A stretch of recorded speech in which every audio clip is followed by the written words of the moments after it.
सूरत यासीन उर्दू तर्जमा। यासीन, हिकमत वाले कुरान की कसम, बेशक तुम रसूलों में से हो, सीधी राह पर हो, इज्जत वाले मेहरबान का उतारा हुआ, ताकि तुम इस कौम को डराओ जिसके बाप दादा को ना डराया गया तो वो गफलत में पड़े हुए हैं। बेशक इनमें अक्सर पर बात साबित हो चुकी है तो वो ईमान ना लाएंगे। हमने उनकी गर्दनों में तोप डाल दी है तो वो थोड़ियों तक है तो वो ऊपर को मुंह उठाए हुए हैं, और हमने उनके आगे दीवार बना दी और उनके पीछे भी एक दीवार बना दी, फिर उन्हें ऊपर से भी ढांक दिया तो उन्हें कुछ दिखाई नहीं देता, और तुम्हारा इन्हें और ना डराना इन पर बराबर है, वो ईमान नहीं लाएंगे। तुम तो सिर्फ इसे डराते हो जो नसीहत की पैरवी करे और रहमान से बगैर देखे डरे तो इसे बख्शिश और इज्जत के सवाब की बिशारत दो। बेशक हम मुर्दों को जिंदा करेंगे और हम लिख रहे हैं जो अमल उन्होंने आगे भेजा और उनके पीछे छोड़े हुए निशानात को। और एक ज़हर कर देने वाली किताब में हर चीज़ हमने शुमार कर रखी है, और उनसे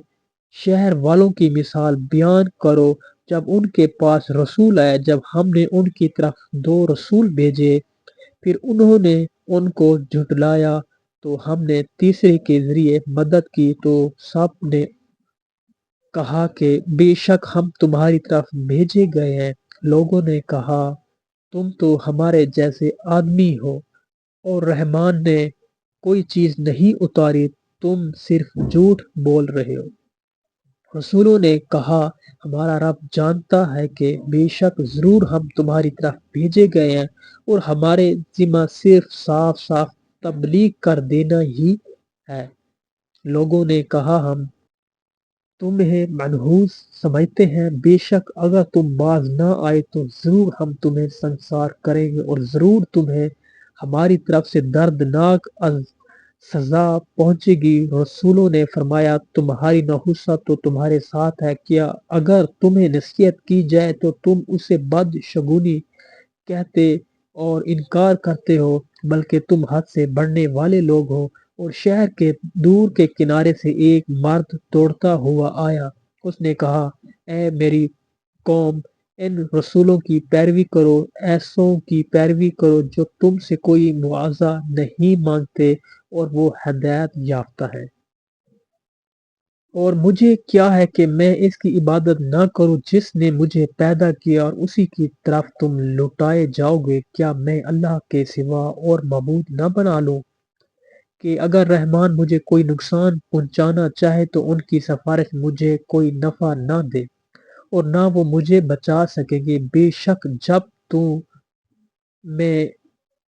खुली गुमराही में होऊंगा, बेशक मैं तुम्हारे रब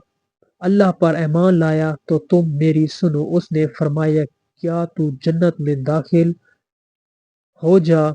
उसने कहा ए काश कि मेरी कौम जान लेती जैसी मेरे रब ने मेरी मगफरत की और मुझे इज्जत वालों में शामिल किया। और हमने उसके बाद उसकी कौम पर आसमान से कोई लश्कर न उतारा और न हम वहां कोई लश्कर उतारने वाले थे। वो सिर्फ एक चीख थी तो जब भी वो बुझकर रह गए, और कहा गया कि हाय अफसोस इन बंदों पर कि उनके पास कोई रसूल आता है तो उससे ठट्ठा मजाक ही करते हैं। क्या उन्होंने न देखा कि हमने उनसे पहले कितनी कौमें हलाक कर दी कि वो अब उनकी तरफ पलटने वाले नहीं, और जितने भी हैं सब के सब हमारे हजूर हाजिर किए जाएंगे और उनके लिए एक निशानी मुर्दा जमीन है।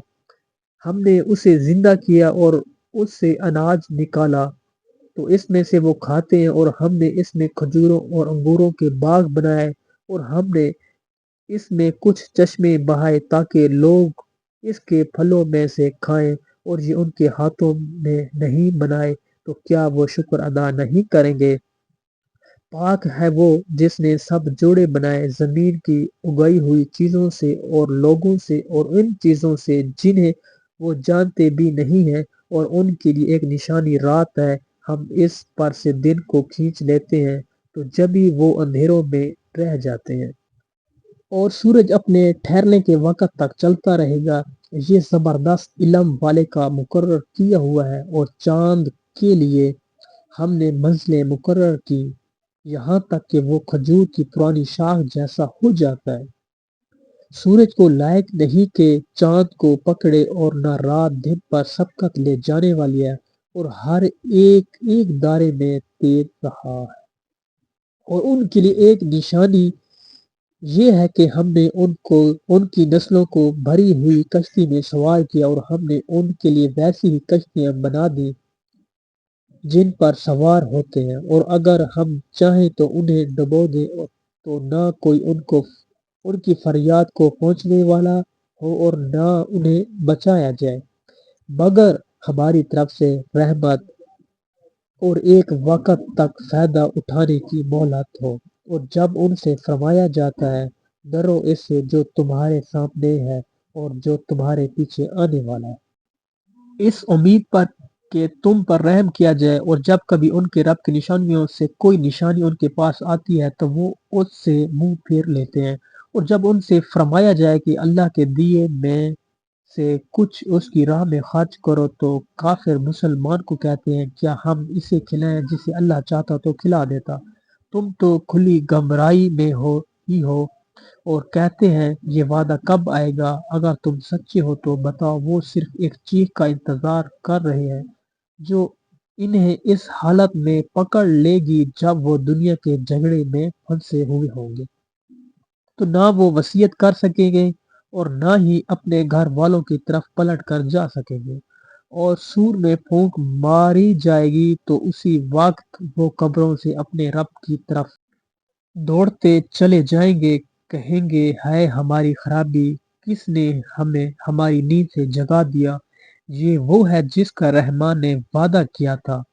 اور رسولوں نے سچ فرمایا تھا، وہ تو صرف ایک چیخ ہوگی، تو اسی وقت وہ سب کے سب ہمارے حضور حاضر کر دیے جائیں گے۔ تو آج کسی جان پر کچھ ظلم نہ ہوگا، اور تمہیں تمہارے اعمال ہی کا بدلہ دیا جائے گا۔ بے شک جنت والے آج دل بہلانے والے کاموں میں لطف اندوز ہو رہے ہوں گے، وہ اور ان کی بیویاں تختوں پر تکیہ لگائے سایوں میں ہوں گے، اور ان کے لیے جنت میں پھل میوہ ہوگا، اور ان کے لیے ہر وہ چیز ہوگی جو وہ مانگیں گے۔ مہربان رب کی طرف سے فرمایا ہوا سلام ہوگا، اور کہا جائے گا اے مجرموں آج الگ الگ ہو جاؤ، اے اولاد آدم، کیا میں نے تم سے عہد نہ لیا تھا کہ شیطان کی عبادت نہ کرنا، بے شک وہ تمہارا کھلا دشمن ہے، اور میری عبادت کرنا یہ سیدھی راہ ہے، اور بے شک اس نے تم میں سے بہت سی مخلوق کو گمراہ کر دیا، تو کیا تم سمجھتے نہ تھے یہ ہے وہ جہنم جس سے تمہیں ڈرایا جاتا تھا، اپنے کفر کے سبب آج اس میں داخل ہو جاؤ، آج ہم ان کے منہوں پر مہر لگا دیں گے، اور ان کے ہاتھوں ہم سے کلام کریں گے، اور ان کے پاؤں ان کے اعمال کی گواہی دیں گے، اور اگر ہم چاہتے تو ان کی آنکھیں مٹا دیتے تو وہ جلدی سے راستے کی طرف جاتے تو کہاں سے دکھائی دیتا، اور اگر ہم چاہتے تو ان کی جگہ پر ہی ان کی صورتیں بدل دیتے، تو نہ وہ آگے بڑھ سکتے اور نہ پیچھے لوٹتے، اور جسے ہم لمبی عمر دیتے ہیں تو خلقت و بناوٹ میں ہم اسے لٹا پھر دیتے ہیں، تو کیا وہ سمجھتے نہیں، اور ہم نے نبی کو شعر کہنا نہ سکھایا، اور نہ وہ ان کی شان کے لائق ہے، وہ تو نہیں مگر نصیحت اور روشن قرآن، تاکہ وہ ہر ایسے شخص کو ڈرائے جو زندہ ہو اور کافروں پر باز ثابت ہو جائے۔ اور کیا انہوں نے نہ دیکھا کہ ہم نے اپنے ہاتھ کے بنائے ہوئے چھپائے ان کے لیے پیدا کیا، تو یہ ان کے مالک ہیں، اور ہم نے ان چوپایوں کی ان کے لیے تابع کر دیا، تو ان چوپایوں سے کچھ ان کی سواریاں اور کچھ سے وہ کھاتے ہیں، اور لوگوں کے لیے ان چوپایوں میں کئی طرح کے منافع اور پینے کی چیزیں ہیں، تو کیا وہ لوگ شکر ادا نہیں کریں گے؟ اور انہوں نے اللہ کے سوا اور معبود بنا لیے کہ شاید ان کی مدد ہو جائے، وہ معبود ان کی مدد نہیں کر سکتے، اور وہ لوگ खुद उन महबूदों के लिए हाजिर खिदमत लश्कर बने हुए हैं, तो उनकी बात तुम्हें गमगीन न करे। बेशक हम जानते हैं जो वो छुपाते हैं और जो ज़ाहिर करते हैं। और क्या आदमी ने ना देखा कि हमने उसे एक बूंद से बनाया, फिर तभी वो खुला खुला झगड़ा करने वाला है और हमारे लिए मिसाल देता है और अपनी पैदाइश को भूल गया। कहने लगा, ऐसा कौन है जो हड्डियों को जिंदा कर दे जबकि वो बिल्कुल गली हुई हो। तुम फरमाओ, इन हड्डियों को वो जिंदा करेगा जिसने पहली बार उन्हें बनाया, और वो हर पैदाइश को जानने वाला है। जिसने तुम्हारे लिए सब्ज दरख्त से आग पैदा की, तो जब भी तुम इससे आग जलाते हो। और क्या जिसने आसमान और जमीन बनाए वो इस बात पर कादिर नहीं कि इन जैसे और पैदा कर दे। क्यों नहीं, और वही बड़ा पैदा करने वाला, सब कुछ जानने वाला है। उसका काम तो यही है कि जब किसी चीज का इरादा फरमाता है तो उससे फरमाता है हो जा, तो वो हो जाती है। तो पाक है वो जिसके हाथ में हर चीज का कब्जा है, उसी की तरफ तुम फेरे जाओगे। और ये थी सूरत यासीन की तर्जुमा। अगर आपको अच्छा लगा हो तो आप मुझे लाइक शेयर ज़रूर करें और मुझे सपोर्ट करें। अपना ख्याल रखना, दुआ में याद रखना। अल्लाह हाफिज़।